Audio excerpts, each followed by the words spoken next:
Assalamualaikum warahmatullahi wabarakatuh.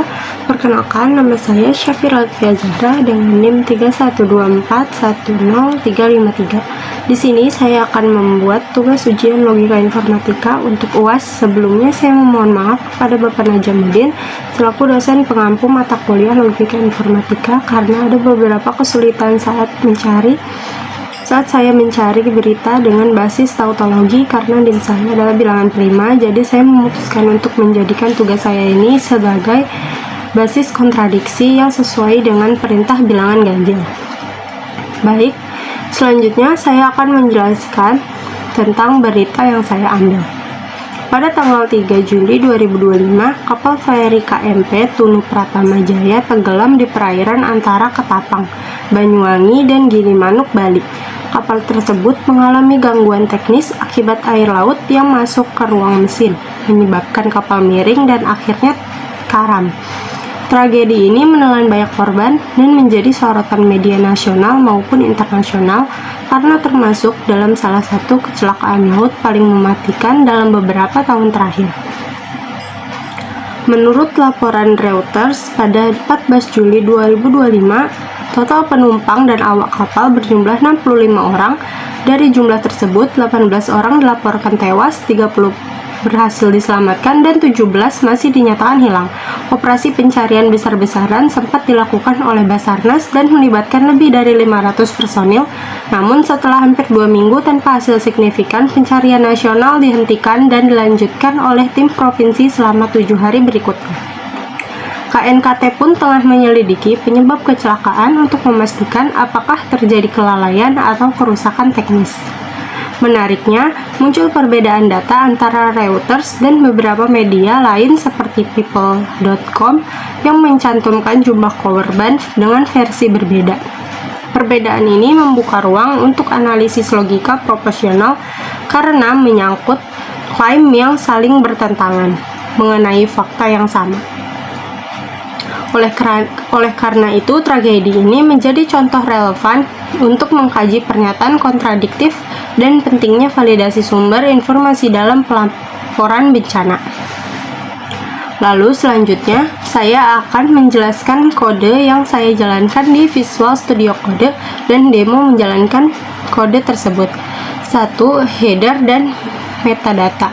Bagian ini digunakan untuk memberikan identitas pengguna program, biasanya sebagai dokumentasi di awal source code.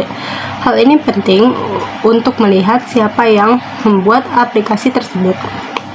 Yang kedua ada import library, import Streamlit, import Panda, import intertools. Fungsi masing-masing yaitu Streamlit, library utama untuk membuat antarmuka pengguna berbasis web.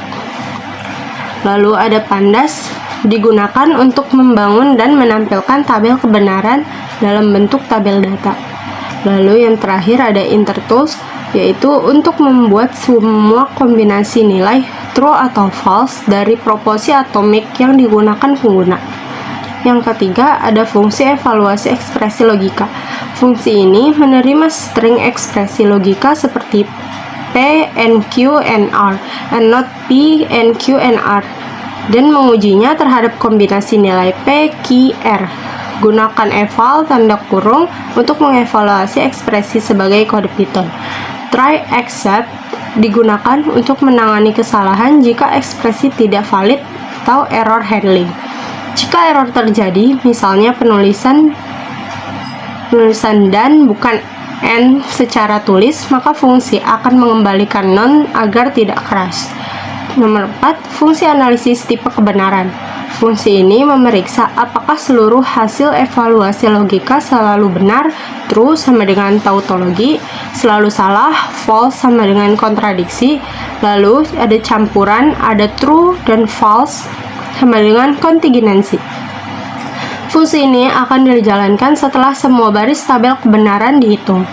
Nomor 5 ada setup awal UI di Streamlit. Bagian ini mengatur judul halaman, layout Streamlit, dan menampilkan informasi pengguna di bagian atas halaman web. Ini juga penting untuk kejelasan saat presentasi atau tugas individu. Yang keenam ada proporsi atomik dan ekspresi. Atomik adalah variabel logika dasar, dalam hal ini P, Q, dan R. Expression adalah ekspresi logika majemuk yang ingin dianalisis. Nomor 7, menyiapkan kombinasi nilai benar atau salah. Ini akan menghasilkan semua kombinasi nilai true atau false untuk 3 variabel P, Q, R, N, total 2 pangkat 3 sama dengan 8 kombinasi. 8 evaluasi ekspresi untuk semua. Ini adalah loop yang menggabungkan P, Q, R dengan nilai true atau false. Evaluasi ekspresi logika untuk setiap kombinasi. Simpanan hasilnya dalam tabel data dan dalam daftar results. Jika hasil tidak valid, misalnya karena kesalahan sintaks, maka akan dilewati. Nomor 9, tampilkan tabel kebenaran ke pengguna. Tabel ini memperlihatkan semua kombinasi nilai P, Q, R, dan hasil ekspresi logika. Tipe STR digunakan supaya nilai true atau false tampil sebagai teks biasa, lebih mudah dibaca oleh dosen. 10. Hasil analisis jenis hasil. Ini menganalisis hasil dari semua kombinasi untuk menentukan apakah ekspresi adalah tautologi, kontradiksi, atau kontingensi. Nomor 9, ada visualisasi grafik hasil true dan false. Menampilkan grafik batang sederhana untuk memperlihatkan seberapa banyak hasil yang true dan false. Karena ini kontradiksi, semua batang akan menjadi false saja. Nomor 12, ada penanganan kesalahan. Jika ada kesalahan dalam proses input atau eksekusi, misalnya user salah menulis ekspresi, program tidak akan crash tapi akan memberikan pesan error yang ramah. Ini adalah demo kode dan Streamlit-nya.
Kesimpulannya yaitu, berdasarkan hasil analisis terhadap ekspresi logika proporsional P, Q, N, Q, R, and not P, Q, N, Q, R, dapat disimpulkan bahwa ekspresi ini merupakan kontradiksi, yaitu bentuk proporsi yang selalu bernilai salah dalam semua kemungkinan nilai kebenaran dari variabel-variabel penyusunannya.